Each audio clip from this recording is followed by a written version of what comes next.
So we have breaking news on the story we brought you at the top of this hour. The Manhattan District Attorney is asking Judge Merchan whether the gag order imposed on Trump does apply to family members of the judge and the prosecutor. All of this in response to Trump's repeated attacks against the daughter of Judge Juan Merchan. MSNBC legal correspondent Lisa Rubin, who may have thought she was done with us, is back with us for the breaking news. Lisa. Nicole, this is one of those situations where the filing conventions in this case really complicate our jobs as news people, because we heard first from the Trump side, but in reality, this request was initially made by the DA's team. I understand it was made yesterday morning, and that's important because it was before the most recent of Trump's posts about Juan Merchan, the judge who's overseeing the hush money case, his daughter. And what they are asking Judge Merchan to do is to clarify or confirm that his gag order, which was entered on Tuesday of this week, not only extends to his family, but also extends to family members of the district attorney himself. That's important because it's largely understood that the district attorney and the judge are themselves not covered by this gag order. So in this request made again yesterday morning, the DA's office is not asking for an expansion of a gag order or a new gag order, but instead asking Judge Merchan to clarify or confirm that his daughter and the family members of the district attorney are themselves covered. We earlier in this hour covered that then former President Trump's lawyers have responded today saying that that's inappropriate, that other outlets have reported that they aren't covered, and they drop a footnote referencing reporting by the Associated Press and Reuters. But they say in the event that Judge Merchan is considering making his daughter subject to this gag order, full briefing is necessary because of the implications for former President Trump's First Amendment rights. And then they take a swipe at Judge Merchan's daughter, who is, as I understand it, well into her 30s, is a leader of a digital strategy firm employed both by political campaigns and nonprofits. And they say because she is engaged in providing support to the enemies of former President Trump, it is totally appropriate for him to talk about her. Certainly, we are waiting for the judge to have some word here, but this is already hotly contested between the two sides. I just want to say one thing about the judge's daughter, because Nicole, like you, I too am a parent, and I'm outraged that a defendant of any kind would go after a member of the judiciary's family member, but it's particularly pernicious, whereas here the family member is a grown person in her own right.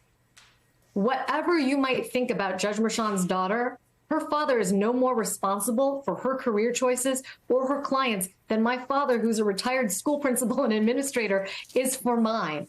And I particularly find it offensive that we're talking about a grown woman who should have agency to live her life on her own terms, but instead is being subjected to attacks by the former president of the United States using the largest megaphone in the land, second only to the incumbent president, perhaps. Again, over to the voters. Is this who you want? Someone who's going to threaten the safety and security of the daughter, adult daughter, of someone who he's before? Well, he's a thug. I mean, he's a bully and a thug, and you have to stand up to a bully.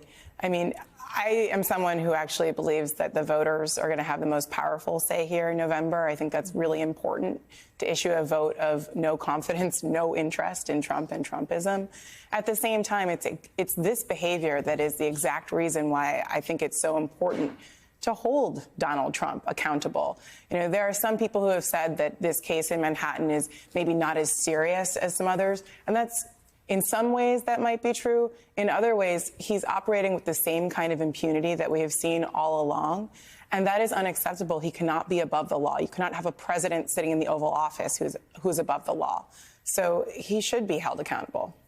Right. I think that when you look at the fact that the absurdity that someone would be responsible for their 30-year-old daughter, and that their daughter would even be mentioned. I have two daughters in their 30s. They have nothing to do with what I do in terms of a decision. They both are activists. But, I mean, it's just absurd.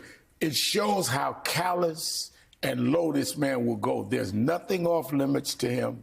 Not only is he a thug, he is a thug that has no boundaries. I mean, well, and with the guilty know, conscience, he must think he's really screwed in this case if he's acting so crazy. The one that is not convinced this is an insignificant case is Donald Trump, because he would not be throwing all of these accusations out if he was not convinced that this could be serious. And they can say all they want, it doesn't matter. They say, all y'all need is one jury to hang it. All you need is one conviction to make him a felon. And he understands that one felony puts him out of business, not only in the White House, it will impact the business that he hopes to rebuild after he finishes getting rid of all of the civil cases he had. He knows that if he sits in that courtroom and listens to people get on that stand in his face and testifies, that he's got a problem. Hey everyone, MSNBC has a new and improved app. You'll get real-time alerts and analysis, live blogs, in-depth essays, video highlights, and the best 2024 election coverage. Download the new MSNBC app. Here's how to do it. You tap on the App Store on your phone.